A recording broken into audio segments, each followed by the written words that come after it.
नमस्कार, मैं अश्विनी कुमार। ओडिशा में विभत्स घटना पर ना कोई जस्टिस गैंग दिखा, ना कोई आरजीकर घटना पर चूड़ियां तोड़ने वाला गैंग दिखा, ना कोई घड़ियाली आंसू बहाने वाला गैंग, ना कोई भाजपा नेता दिखा। शायद इसलिए कि यह घटना भाजपा शासित राज्य की है। ओडिशा में ब्रिगेडियर की बेटी के साथ थाने में यौन हिंसा के मामले में एक नई जानकारी सामने आई है।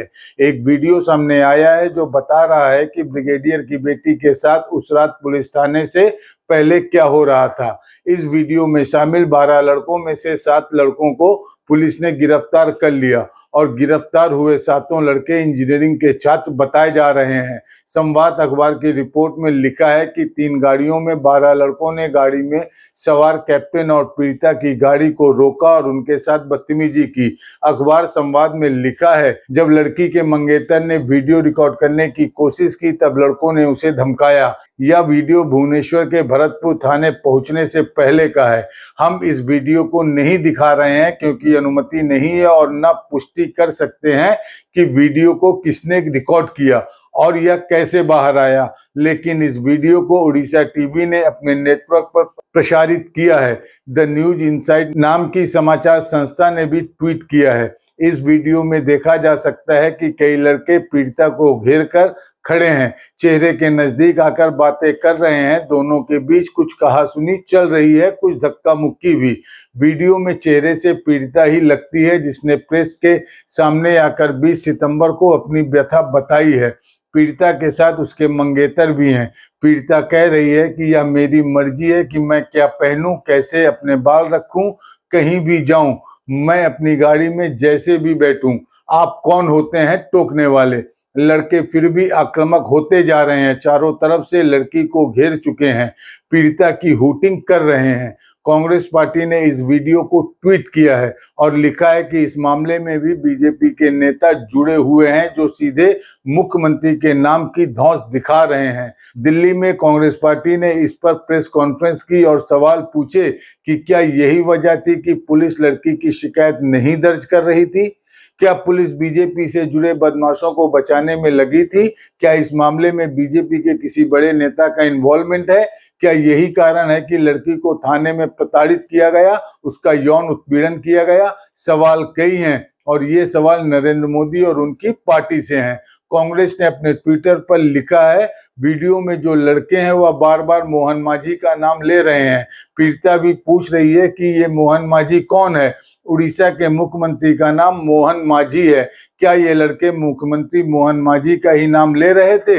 इनमें से एक कहता है उड़ीसा के प्रधानमंत्री हैं, एक कहता है उड़ीसा के मुख्यमंत्री हैं। पीड़िता को धमका रहे हैं कि उड़ीसा दिल्ली नहीं।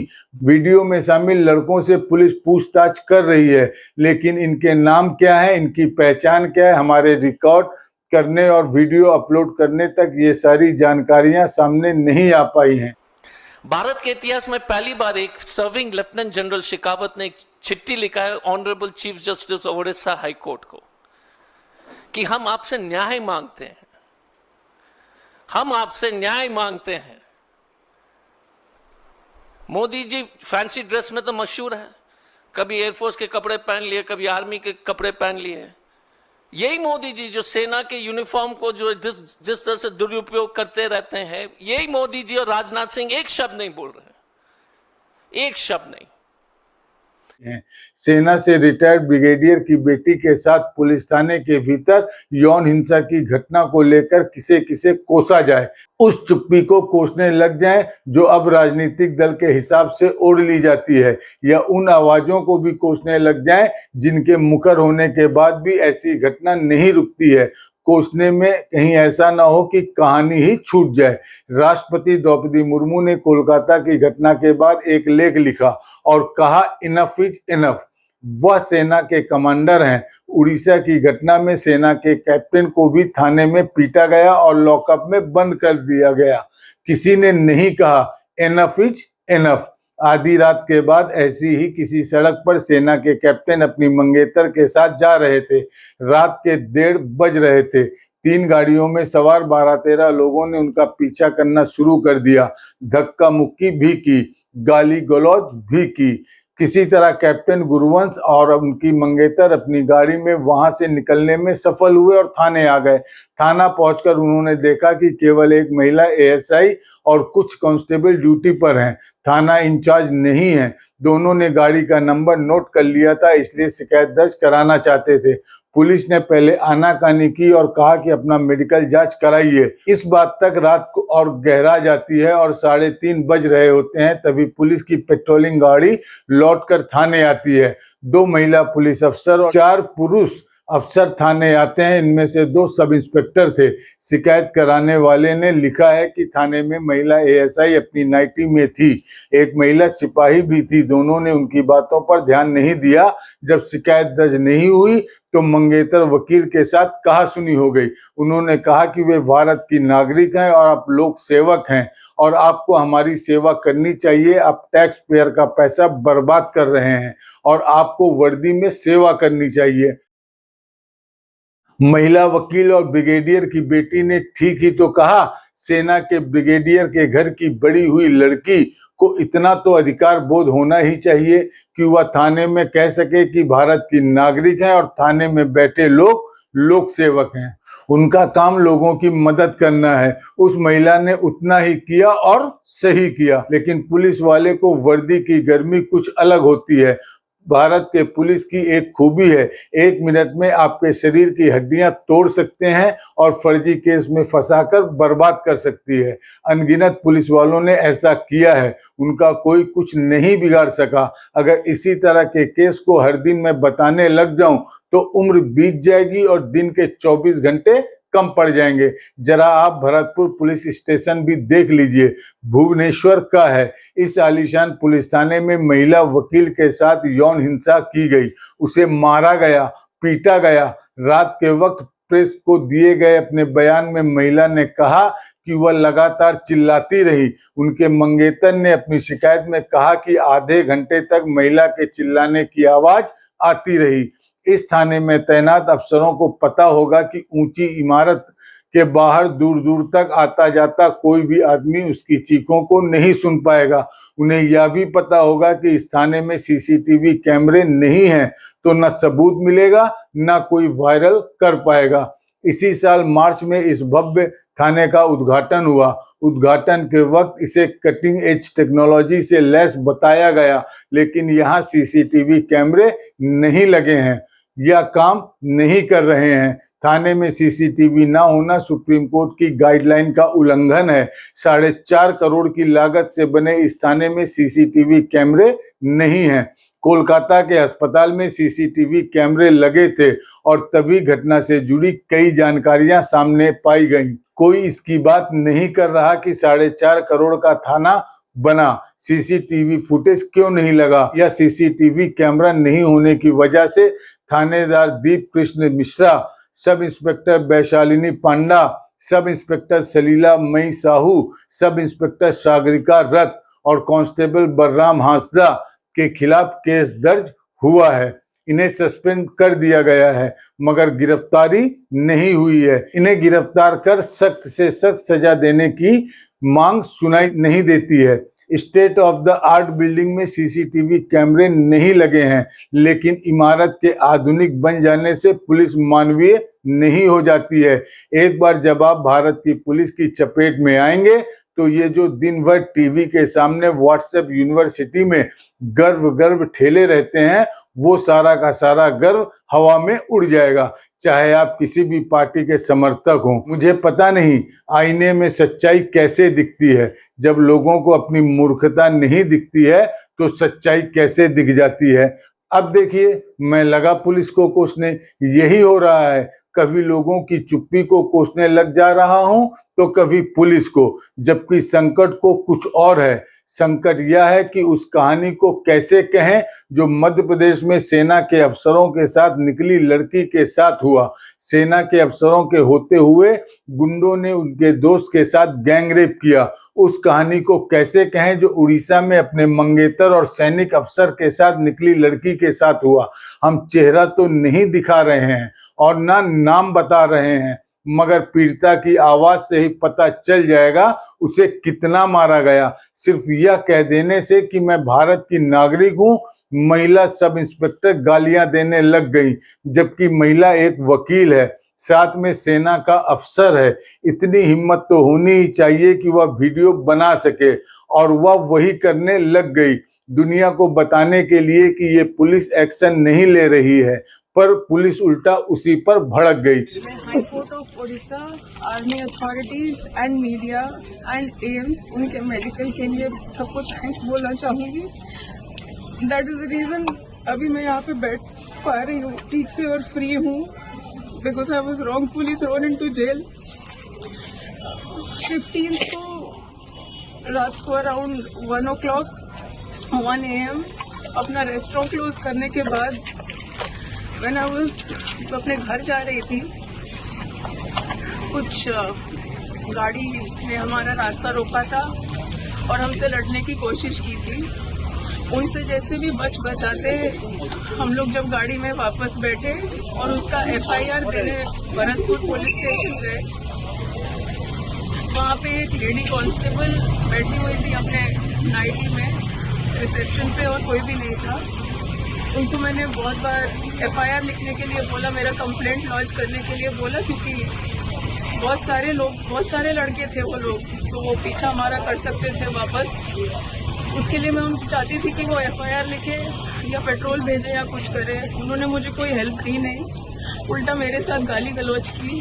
जब मैंने उनको बताने की कोशिश की कि मैं एक लॉयर हूँ और उनका बनता है इस टाइम पे FIR लिखना, ये उनकी ड्यूटी है, तो उन्होंने मुझ पर और गुस्सा किया। थोड़ी देर बाद जब एक पेट्रोल गाड़ी आई, उसमें से और फीमेल ऑफिसर्स और बाकी मेल ऑफिसर्स आए। उन्होंने गुरुवंश को अपॉर्चुनिटी दिया था कंप्लेंट लिखने का, बट उतने में ही उन्होंने पता नहीं क्यों उसको कस्टडी में डाला। फिर मैंने उनसे वापस रिक्वेस्ट किया और बोला कि आप एक आर्मी ऑफिसर को नहीं डाल सकते हैं कस्टडी में, ये अनलॉफुल है, आप नहीं कर सकते ऐसा। तब तक दो फीमेल ऑफिसर्स ने मेरे बाल पकड़ के जोर से खींच के मुझे मारना पीटना शुरू कर दिया। मैंने उनको रिक्वेस्ट करते रही, प्लीज स्टॉप, मत कीजिए, ऐसा मत कीजिए। फिर वो पुलिस स्टेशन के कॉरिडोर से मुझे घसीटते हुए ले जा रहे थे, और उस टाइम पे मैं जितना जो उनको फाइट दे पाई, जहाँ उनके हाथ दिखे, एंकल्स दिखे, मैं फाइट बैक करने की कोशिश कर रही थी। सेना के कैप्टन को 4 पुलिस वालों ने पकड़ा, जकड़ा और लॉकअप में डाल दिया। देखिए, हम सारी बात नहीं बता रहे हैं जो उस महिला के साथ हुआ, एक एक डिटेल नहीं बता रहे हैं। मेरे बताने में और उनके साथ जो हुआ है बहुत अंतर है। ना ही हम सेना को लेकर आपके भीतर के राष्ट्रवाद को ललकार रहे हैं, जैसे गोदी मीडिया सेना का नाम लेकर लोगों को ललकारता है और लेखकों पत्रकारों को देशद्रोही बना देता है, और आपको मजा आता है, वो हम नहीं करना चाहते हैं। लेकिन अब हम पुलिस को कोसते कोसते गोदी मीडिया और राष्ट्रवाद के इस्तेमाल को कोसने लग गए। यही दिक्कत है। कहानी कहें या कोसते रहें, जरूरी है घटना का ब्यौरा लोगों तक पहुंचाना, और वही कर रहे हैं। लेकिन बीच बीच में यह फालतू किस्म का राष्ट्रवाद आ जाता है। सेना के कैप्टन का फोन और ID कार्ड छीन लिया गया।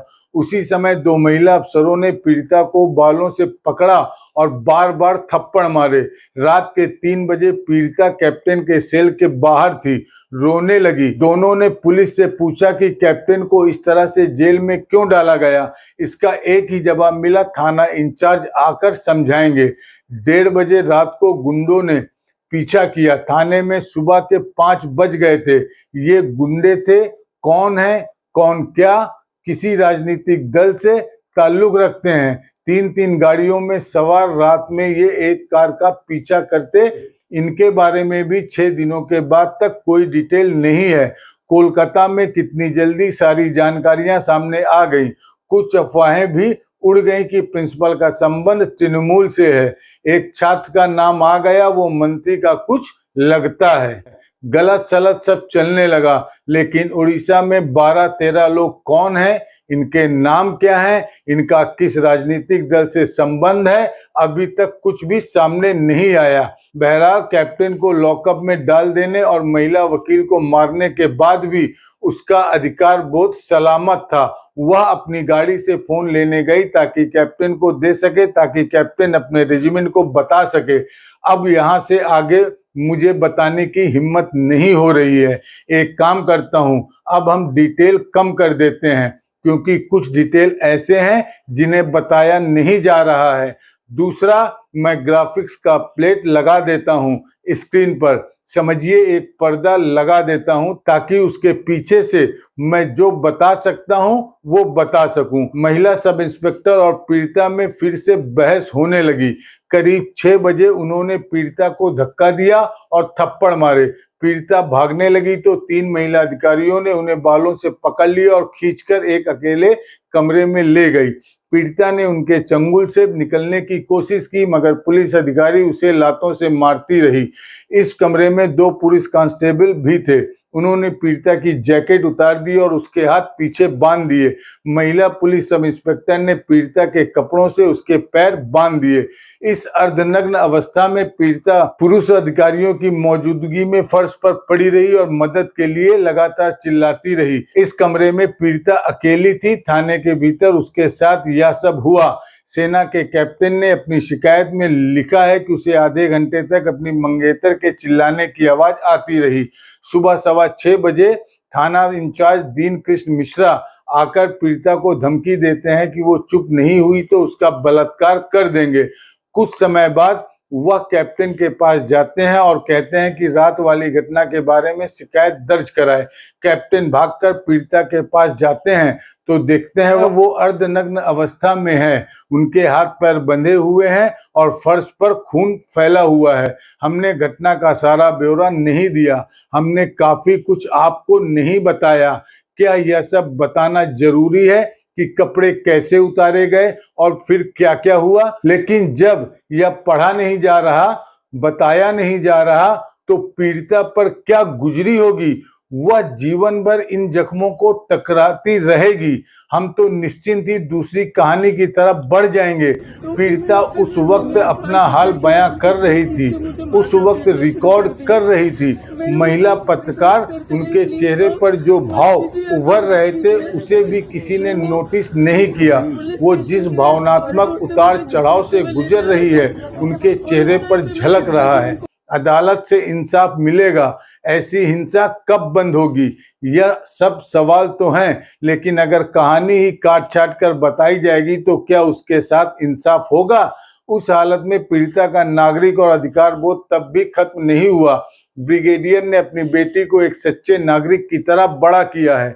वह जेल के बाहर आई, अस्पताल से बाहर आई और सैकड़ों कैमरे के बीच अपनी कहानी बताने लग गई। उसके बीच में एक लेडी कांस्टेबल ने मेरा गला पकड़ के दबाने की कोशिश की तो मैंने उनका हाथ काटा है।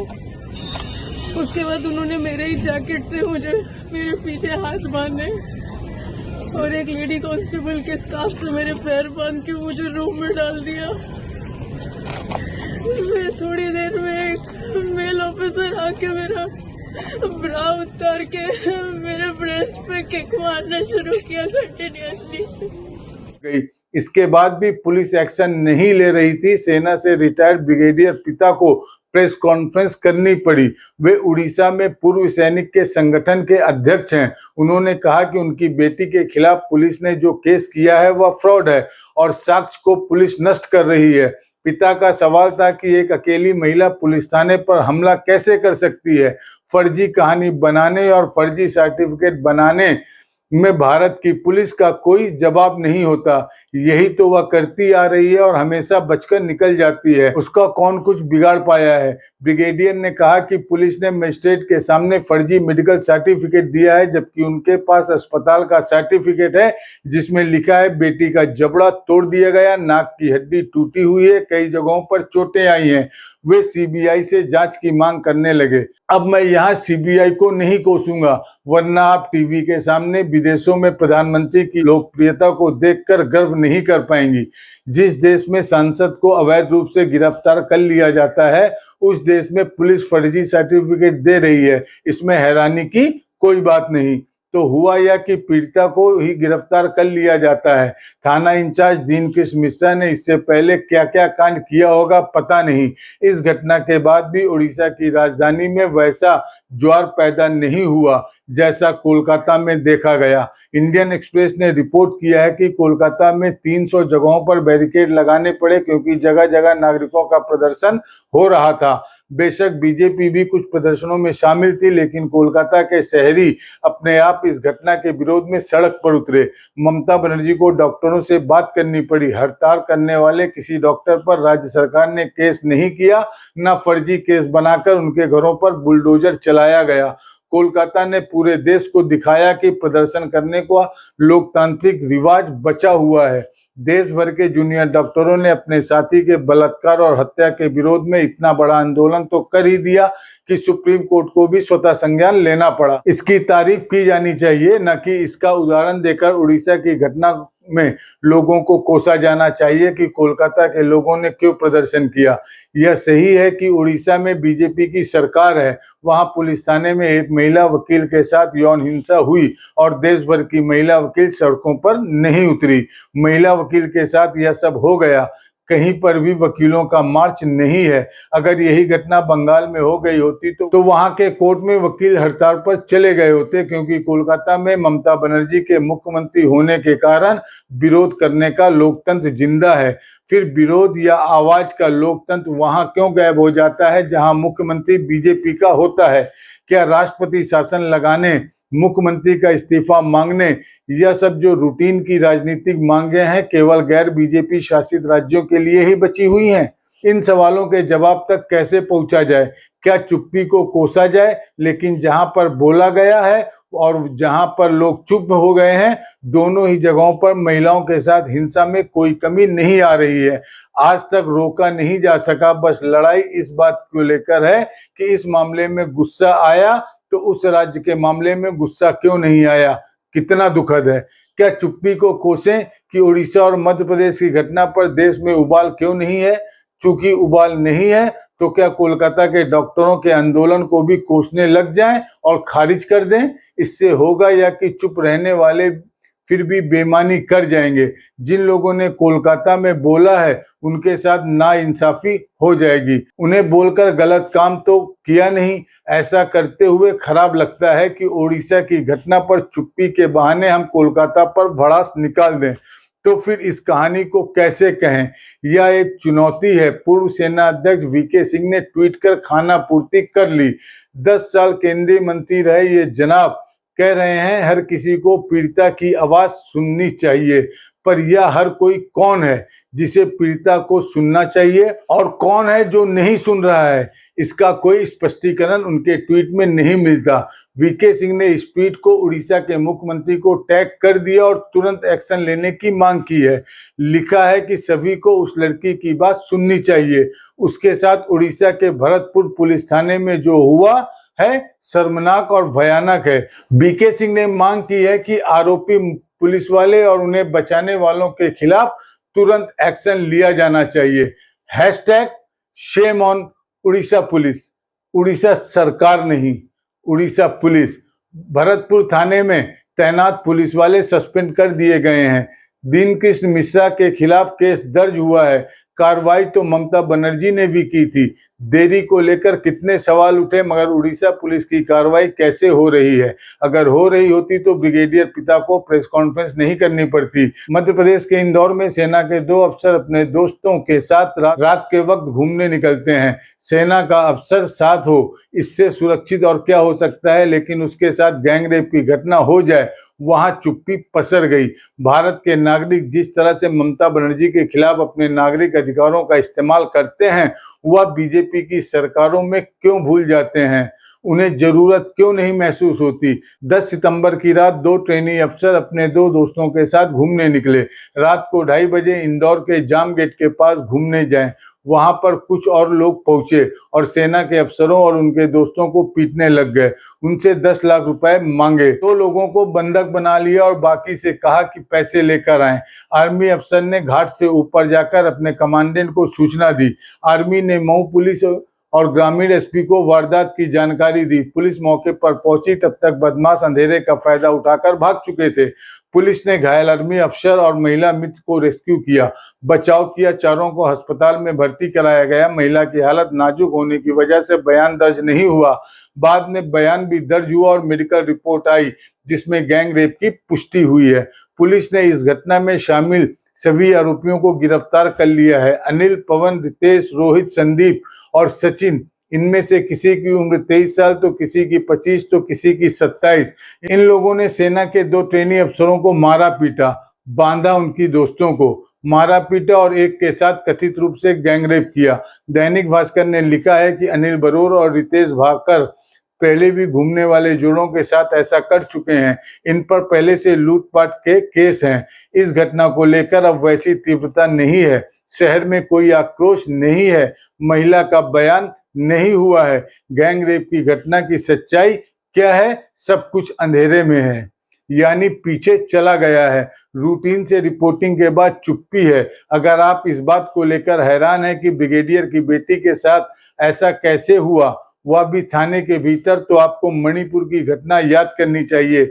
जिन 2 महिलाओं को नग्न घुमाया गया उनमें से एक सेना से रिटायर्ड जवान की पत्नी थी। सेना का जवान कारगिल की लड़ाई में शामिल था। जिस तरह से धर्म के नाम पर होने वाली हत्या और हिंसा के समर्थक पैदा हो गए हैं, उसी तरह से महिलाओं के साथ होने वाली हिंसा के भी समर्थक पैदा हो गए हैं।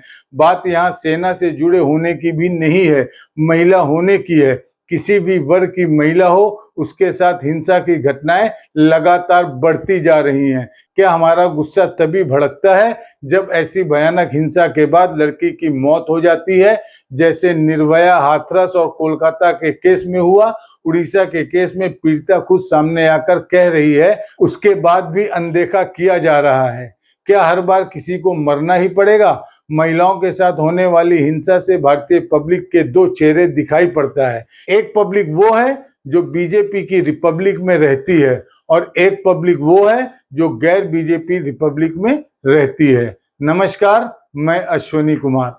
स्वतंत्र और आजाद पत्रकारिता का समर्थन कीजिए, सच में मेरा साथी बनिए। बहुत आसान है दोस्तों, इस सब्सक्राइब बटन को क्लिक करिए और हमारे चैनल को सब्सक्राइब करिए। साथ में बगल में बेल आइकॉन को दबाइए, जिससे हमारी हर खबर आप तक सबसे पहले पहुंच सके।